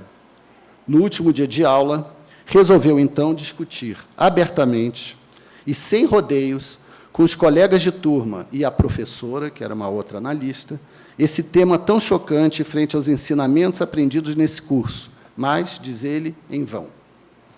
Por que esse silêncio? A psicanálise não tinha nada a dizer sobre o caso? Não se chocava com a tortura? Ou a psicanálise, tal como era ministrada naquela sociedade, não podia dizê-lo? Mais adiante, Lobo conta que, quando comentava com alguns colegas os acontecimentos vividos no DOI-CODE, a reação era de descaso, riso ou enfado. Um deles repetia: "Lá vem mais uma história dos macacões. Conta lá, Amilcar", e ria gostosamente. Como entender essas reações? Eram todos sádicos perversos ou estavam todos submetidos, também no interior da sociedade, a histórias de macacões, leões, lobos, etc., frente às quais a impotência só podia promover o descaso, o enfado ou a galhofa sem humor? Quando Helena Bessemann Viana foi apontada como autora da denúncia de Questionamos, a partir de um perfeito trabalho de investigação em equipe, feita entre as direções da Sociedade Psicanalítica e a polícia, o coronel Cid Noli disse a Lobo: "Se essa sociedade psicanalítica está criando, assim, tantos problemas nessa área, nós fechamos essa birosca, e já. Quanto a essa doutora Helena, pode estar certo. A gente vai colocar uma bomba no consultório dela e explodir tudo." No início dos anos 80, quando recomeçaram as denúncias, das quais Hélio Pellegrino era um destacado porta-voz, Leão Cabernet, em encontro ocasional com Lobo, faz a seguinte sugestão: "Amilcar, você que tem um conhecimento com esses militares, por que não sugere a eles que ponham uma bomba no consultório do Hélio? Esse cara já ultrapassou todos os limites e só tem esse jeito." Lembrando que o Leão foi o analista de data de Amilcar Lobo. Seria possível, a uma mente pusilânime e radical, encontrar sozinha diferenças entre esses registros? Curiosamente, para aumentar ainda mais as semelhanças, o chefe do Serviço de Informações do 1º Batalhão de Polícia do Exército chamava-se Capitão Leão. Lobo dizia dele assim: "Uma pessoa muito estranha que tinha o hábito obsessivo de lavar a toda hora as mãos com álcool." Faz sentido. Passemos à demonstração dos outros 3 aspectos encontrados no depoimento de Lobo: a busca de uma palavra ou de um pensamento diferente em relação ao que vivia no DOI-CODE, que lhe foram negados na instituição psicanalítica, a identificação estabelecida por Lobo na sua formação psicanalítica com os torturados que atendia e, por último, a introjeção ou incorporação maciça de interpretações, regulamentos, ideais difundidos pelas instituições psicanalíticas. Está terminando. Desde 76, ano de sua reintegração ao Instituto de Formação, até outubro de 80, data de sua exclusão definitiva da SPRJ, Lobo não foi aceito em análise por nenhum didata, sem que nada fosse explicitamente dito. Analisou-se, nesse período, com um membro efetivo não didata, esperando que esse fosse promovido.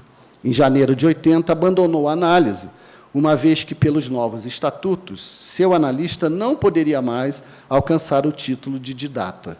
Tinha mais de 60 anos de idade. A comunicação de sua exclusão definitiva da sociedade é datada somente de 10 de outubro de 1980. Sobre esse período, Lobo depõe. Acreditem, tá? 1000 vezes melhor uma sessão de interrogatórios num pau de arara ou uma tentativa simulada de afogamento. Ele sabe do que está dizendo, né? Foi uma verdadeira tortura esperar esse tempo todo uma resolução prometida para receber, depois de 4 anos, verdadeiros socos e pontapés na face. Sim, é ridículo. Mas esse depoimento indica que Lobo não apenas identificava as práticas do Exército, as práticas exercidas naquela sociedade psicanalítica, como também identificava-se, enquanto candidato em formação psicanalítica, aos presos políticos torturados pela instituição militar. Uma questão imediata pode ser, portanto, colocada quanto à formação. Se o modus operandi da tortura física é a manipulação da violência através da força bruta, qual seria o modus operandi da violência na formação psicanalítica, se não a manipulação da transferência para fins de exercício do poder e pecúnia, como se dizia antigamente, e para a manutenção do status quo? Parênteses muito rápido, né? Numa conversa com Eliana Conde, professora da UERJ do Rio de Janeiro, é claro que chegamos à conclusão que, por um lado, não podemos reduzir, né, essa história a questões transferenciais, mas, por outro, para analisar a instituição psicanalítica, não podemos deixar de levar em conta o que são as análises na formação dos analistas. Um efeito imediato da manipulação da transferência, tal como exercida na formação psicanalítica naquela sociedade, é ilustrado pela incorporação maciça, por Amilcar Lobo, de interpretações, regulamentos e ideais ali difundidos. Assim, ao contar a seu primeiro analista de data, Antônio Dutra Júnior, as experiências do primeiro dia de trabalho no DOI-CODE, que o deixaram, diz o Lobo, com a cabeça pesada, o estômago revolto e desesperançoso, sintomas que, pelo visto, desapareceram bem rápido nesse cidadão, Lobo relata: foram-me apenas interpretados meus aspectos sadomasoquistas nas relações parentais. A introjeção de interpretações desse tipo terminou por resultar em uma das maiores caricaturas de psicanálise da qual já se teve notícia. Em entrevista à imprensa, em 1986, quando Lobo, então, veio à imprensa falar do Rubens Paiva e querer, de alguma maneira, uma autoabsolvição e uma heteroabsolvição, né? Ou seja, mais ou menos 6 anos após o término da sua última análise, Lobo justifica sua impossibilidade de abandonar, na época, a equipe de tortura, referindo-se à primeira infância e às suas 2 mães. Então, ele diz à jornalista, né: quando eu tinha 6 meses de idade, minha mãe ausentou-se por um longo período, deixando-me aos cuidados de outra pessoa. Depois, houve o retorno, e eu fui tirado dessa pessoa. Então, todas as situações em que possam ocorrer mudanças, realmente me afeta muito, me impede de executar essa mudança, entende? O jornalista, que não teve formação psicanalítica, respondeu: não. Lobo continuou: isso nem chegou a ser devidamente analisado, isso seria o responsável por aquele meu comportamento. O jornalista diz: doutor Lobo, o senhor tinha 6 meses, hoje o senhor está com 47 anos. O senhor acha que o trauma permanece e seria responsável por seu comportamento? O senhor está falando como pessoa ou como analista? E Lobo responde, as duas coisas. Para quem quiser conferir, então, o tamanho do absurdo, Jornal do Brasil, Caderno B especial, 14 de setembro de 1986, deve estar na internet.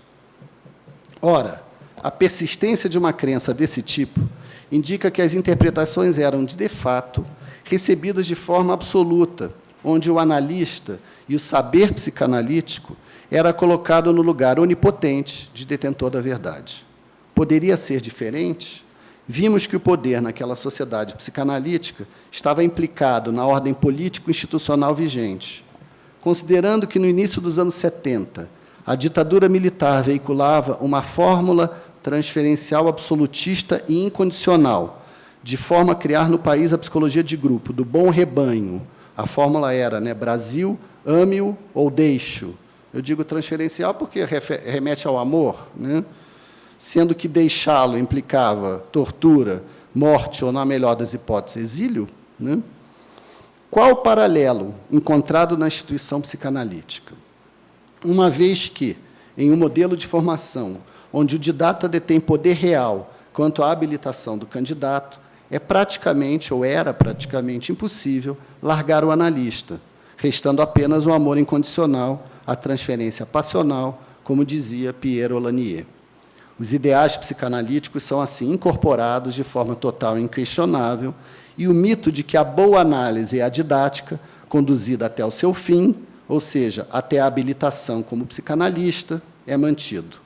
O chato dessa história é que só se fez incorporar, entre aspas, ideais psicanalíticos que servissem à manutenção dos poderes e à divisão de mercados vigentes na sociedade, tais como os regulamentos da formação, a representação do didata como detentor exclusivo do saber e a sua recíproca, a representação do candidato como aquele que não sabe, a qual resta obedecer ordens superiores. Os outros ideais psicanalíticos, abertura para a fala, escuta do desejo, combate às hipocrisias culturais, diminuição do sofrimento psíquico, foram providencialmente recalcados e mesmo proibidos. No folclore popular brasileiro, carneiro é, Maria vai com as outras, né? Animal de rebanho, representante maior da psicologia de grupo, o carneiro é essencialmente obediente. Na sua forma feminina, temos, no sentido religioso, a ovelha do rebanho, mas também a ovelha negra, a desgarrada. Em sua fase de doutor Carneiro, Lobo não foi ovelha negra. Bom militar, foi o 6º colocado na turma de aspirantes oficiais do Exército. Bom aluno de psicanálise, era o primeiro no curso de psicoterapia de grupo ministrado por Laporta. No final das contas, considera não ter feito mais do que obedecer ordens superiores. E isto fazia bem. Não era esse o ideal propagado na formação psicanalítica? Triste herança que nossa psicanálise deixou, com a qual, entre o amor incondicional e o abandono, é preciso se haver. Obrigado.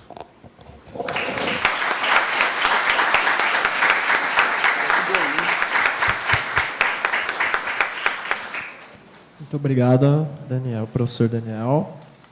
Estava conversando com a professora Belinda, a gente faz uma conclusão, abre questões para o público. O que vocês acham? 15 minutos, né, Daniel? Acho que a gente pode abrir para questões e comentários. Então, alguém gostaria de acrescentar ou fazer uma questão aqui? Talvez, como está sendo gravado, né, ao vivo, talvez precisaria do microfone vir na frente quem quer fazer uma pergunta. Alguém quiser, por favor, venha, né? Vem aqui na frente.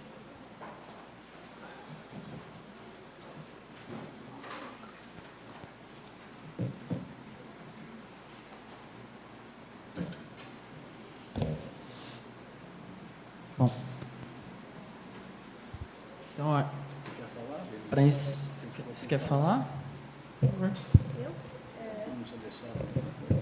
Não, acho que foi... acho que foi uma oportunidade importante aqui para o Instituto de Psicologia, eu quero crer, né?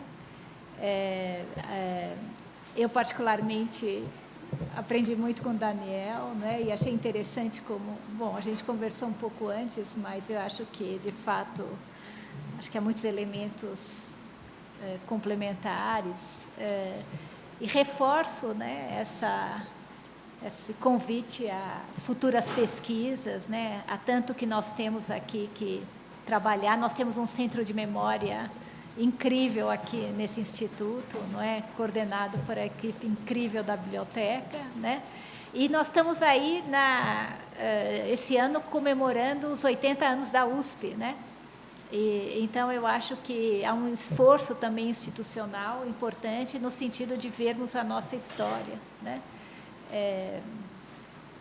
Há ligações fundamentais entre Sociedade de Psicanálise São Paulo e o Instituto de Psicologia da USP, né? É o mesmo fundador da Sociedade de Psicanálise, Durval Marcondes, que fundou a nossa clínica psicológica aqui, que tem o nome de Durval Marcondes, né? E trouxe para cá alguns professores, etc. Então, acho que tem desdobramentos interessantes também para serem vistos nessa relação.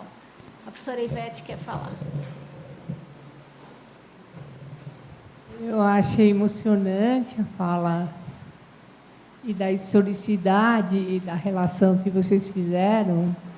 E uma das coisas, Daniel, me chamou a atenção é o efeito consequência dessa história para a Sociedade de Psicanálise no Rio de Janeiro, que hoje nós temos 3 instituições de psicanálise, o grupo não se junta, e que marcou traumaticamente o grupo comunidade de formação e de identidade.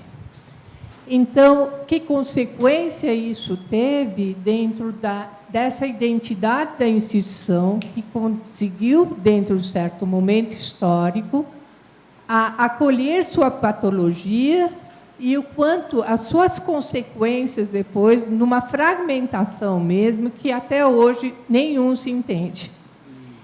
Outra coisa na marca da Sociedade de Psicanálise brasileira é o comportamento na ditadura do pessoal de São Paulo, que era convocado pelo DOI-CODE para apontar os comportamentos de certos pacientes, entre aspas, que queriam que eles dedurassem.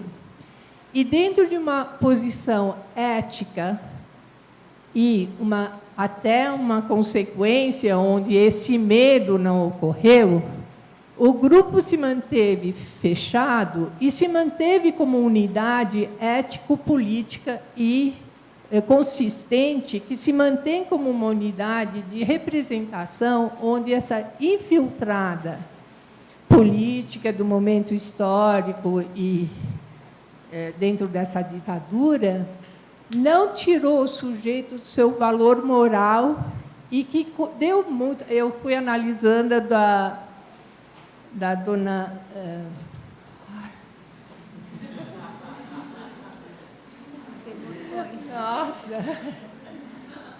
da dona Lígia Amaral, e dona Lígia conta isso pessoalmente, o que era para ela ser convocada pelo DOI-CODE para fazer esse papel sujo e papel que transgredia o momento ético-político.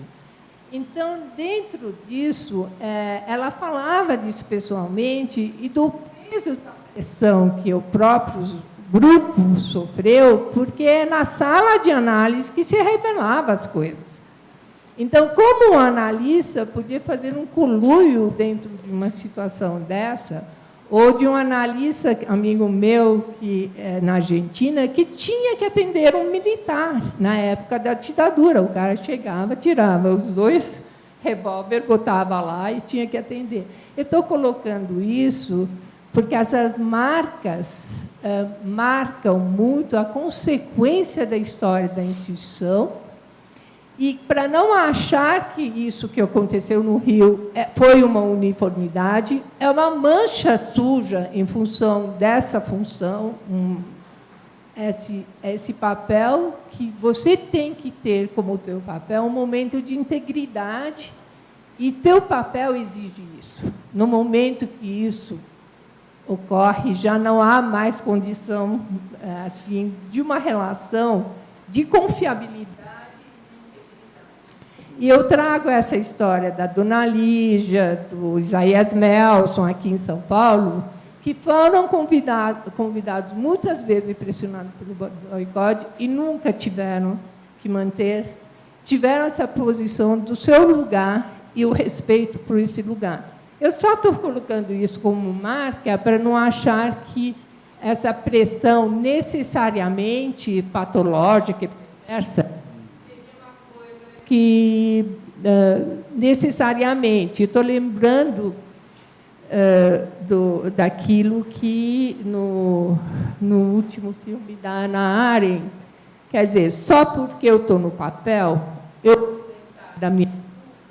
Isso é coisa para boi dormir. Nós, psicanalistas, como psicólogos, como nessa posição, nós não podemos ter essa. Obrigada. Desculpa, falei muito. Não, foi ótimo. Eu gostaria de dizer duas coisas, principalmente. Né? A primeira é agradecer essa iniciativa. Acho que a gente não podia passar sem nenhuma manifestação aqui nesse instituto, que sofreu muito nessa época, né? Eu fui aluna nessa época, tenho histórias e histórias para relembrar e para me entristecer com esse golpe do 1º de abril de 64. Outra coisa que eu gostaria de dizer é que a gente que tenha consciência disso não fizesse só num momento como esse de 50 anos do golpe militar, mas que a gente fosse capaz, que a gente se lembrasse sempre de ensinar aos nossos alunos, de contar para os nossos alunos essas histórias para que eles sejam formados, para que eles saibam os que não sabem, para que eles lembrem os que esqueceram e para que nós nos lembremos, se a gente, porventura, esquecer de todas as consequências que esse golpe teve, não só no ensino, na Universidade de São Paulo, como no São Paulo, no Brasil, na economia, na sociedade, na educação, enfim, tudo que todo mundo sabe e que agora, sei lá, tem jovens aí querendo que volte a ditadura militar, que é um completo e total absurdo do meu ponto de vista, né? Embora eu entenda que numa democracia as pessoas podem e devem manifestar o que elas querem, que elas esperam da vida, enfim. Uma última coisa, assim, né? Assim, tudo que vocês falaram, eu não sou psicanalista, eu trabalho numa outra linha teórica e prática, mas eu fiquei querendo dizer que existe uma categoria, tanto para psicanalistas como não psicanalistas, que é da liberdade humana. E que, assim, o Amilcar era livre também, para topar ou não topar. Como Hélio Pellegrino foi livre para não topar. Então, essa categoria da liberdade existe, existiu, sempre existirá. Em campo de concentração, fora de campo de concentração, no DOI-CODE, na rua ou aqui dentro, quando a gente pode se manifestar, e muitas vezes a gente correu muitos riscos nessas manifestações. Era isso. Obrigada.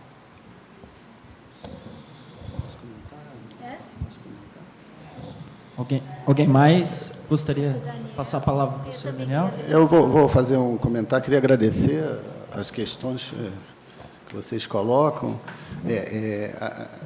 Assim, em primeiro lugar, o que eu acho importante isso que Ivete coloca, como as consequências disso, por exemplo, nas instituições psicanalíticas filiadas à IPA no Rio de Janeiro, que não são 3, são 4, né? Porque tem grupos, né? Houve uma série de decisões, mas o que houve, eu acho, a consequência maior foi uma enorme perda de valor simbólico dessas instituições. Então, no Rio de Janeiro, alguém que vocês são psicólogos, futuramente vão estar formados e as pessoas vão, ou não, procurar lugares de formação psicanalítica. No Rio de Janeiro, se alguém diz que foi para a IPA, por exemplo, você pergunta qual é o problema que essa pessoa tem, né? É alguma coisa que depõe contra, né? Então, claro, houve uma enorme perda, fora numérica, quantitativa, uma decadência efetiva das sociedades, né? Houve uma perda de reconhecimento simbólico. Só que eu acho que isso não é só no Rio. O que aconteceu no Rio, e isso é importante, é que, anos depois, quer dizer, foi constituída uma comissão de ética na Sociedade Psicanalítica do Rio de Janeiro. A comissão fez um estudo enorme, fez um parecer de 1000 páginas, alguns textos foram incluídos de acadêmicos, né? Helena Viana, com certeza, Cecília Coimbra, com Guardiões da Ordem, né? O meu próprio livro estava citado nesse parecer, e o parecer sugeria, então, claro, né, de acordo com os estatutos da sociedade, a expulsão de alguns membros, entre eles Leão Cabernet, Ernesto Laporta, e, na hora de votar isso em Assembleia, foi recusado o parecer da Comissão de Ética.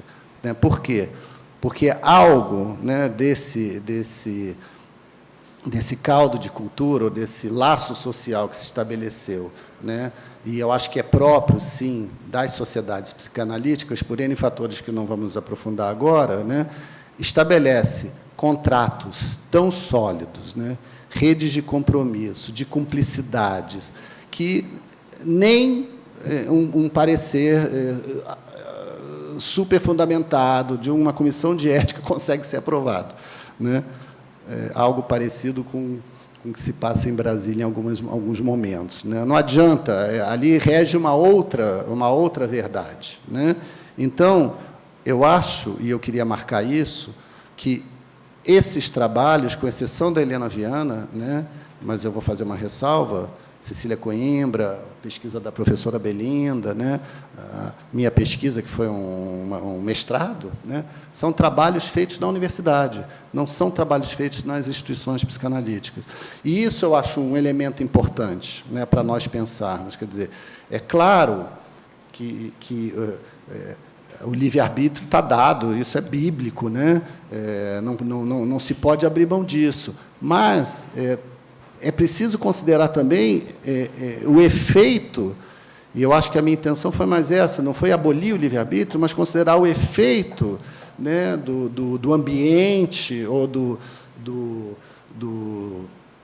o efeito cultural, né, sobre as possibilidades de cada um, né, de fazer certas escolhas. Então, é claro que o Amilcar Lobo, né, o Hélio Pellegrino, de certa maneira, ironiza isso quando ele fala, olha, ele é um grande masoquista, né? Ele não é um sádico, ao contrário, ele é um grande masoquista, na linha de Hannah Arendt também, né? Vai na linha da banalidade do mal, mas ele é um grande masoquista num caldo de cultura masoquista, né? Ele é um ali entre muitos. Tem exceções, é evidente que há as exceções. As exceções acabaram sendo expulsas, né? E mesmo na ditadura, né, ser uma exceção tinha um preço muito alto. E eu acho que é importante não subestimarmos, né, em nome de um heroísmo individual, o peso, o impacto do silenciamento, né, do entorno. Quer dizer, senão a gente vai contar apenas com heroísmos, né? E aí eu queria colocar, fazer essa ressalva, né, de qual é o lugar da universidade hoje no processo de formação psicanalítica, que isso é muito novo no Brasil e talvez no mundo, mas mais especificamente no Brasil. Eu escuto dos alunos, né, não só a IPA perdeu reconhecimento simbólico, né, mas a própria ideia de instituições que oferecem formação psicanalítica, em geral, ela começa a ser questionada, né? Então, as pessoas hoje acham que, por meio de estabelecimento de redes, elas conseguem ter o seu tripé de formação, sua análise pessoal, suas supervisões, seu estudo, em lugares, né, diferentes e livres, talvez, dessa restrição ou desse sufocamento dos contratos e das redes de compromisso e cumplicidade, né? Eu chamei isso de transferência nômade na transmissão da psicanálise, há alguns anos atrás. Hoje há possibilidades diferentes, e é importante que, na universidade, a gente possa falar sobre isso, né?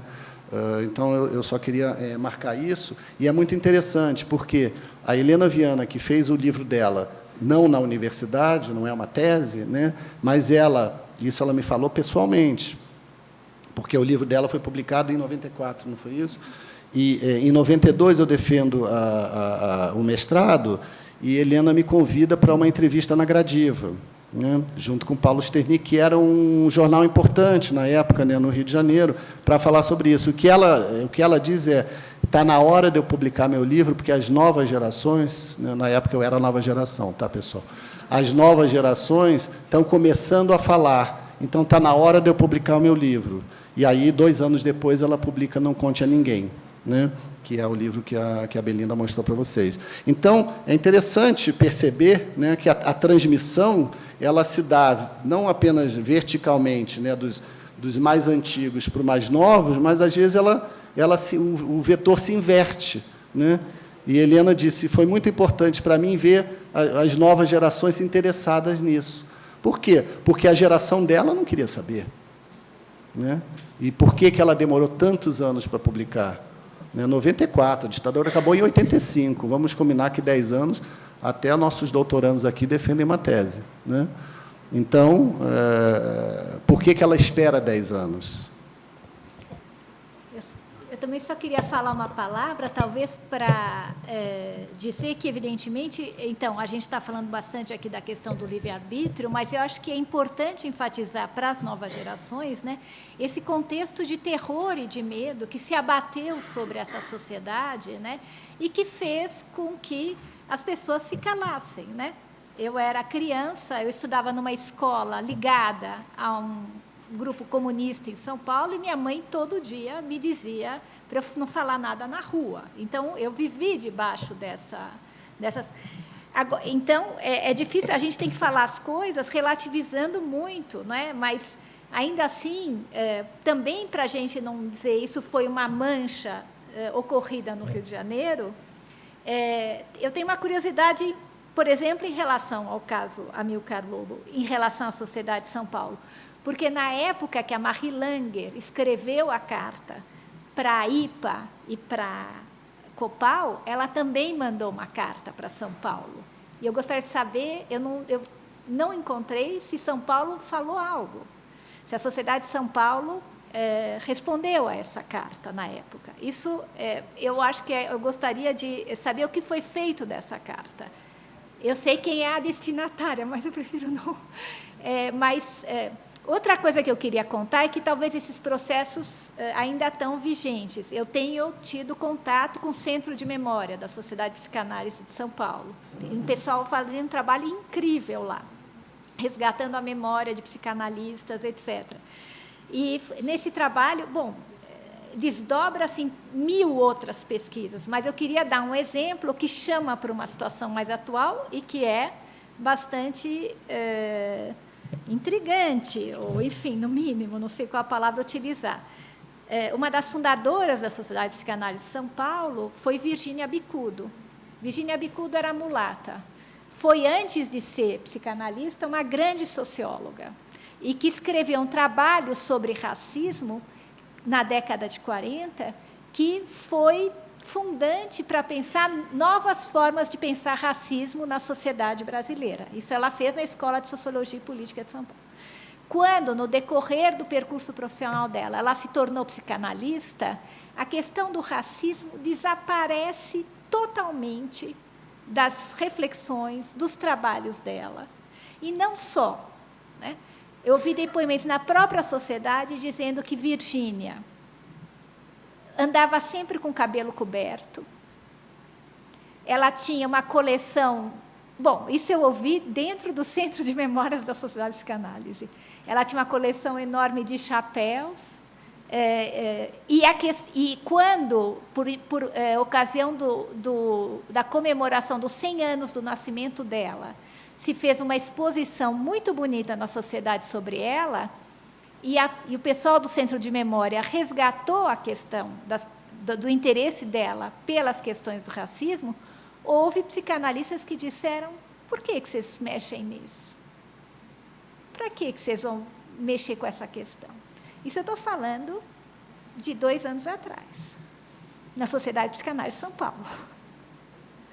Então, nós não estamos num campo de bandidos e mocinhos, um campo em que as pressões sociais, culturais, etc., são enormes, não é? Não estou culpabilizando ninguém, mas estou dizendo que essas questões são de todos nós.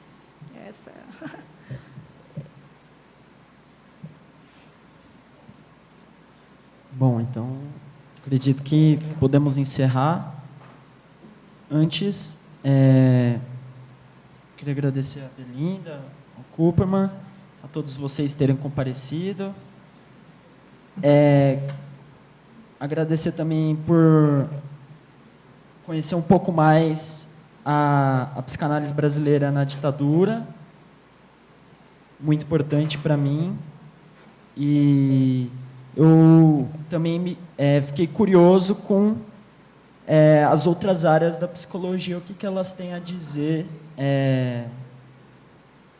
sobre esse período, não só as outras instituições, mas como a própria universidade, que também era uma instituição, enfim, e que viveu esse período de forma intensa. Principalmente alunos que hoje em dia são professores. Então, acho que essa primeira aula pública do Instituto de Psicologia, falando sobre os 50 anos de ditadura, acho que eu deixo aí como uma motivação a outros professores também a poder pensar.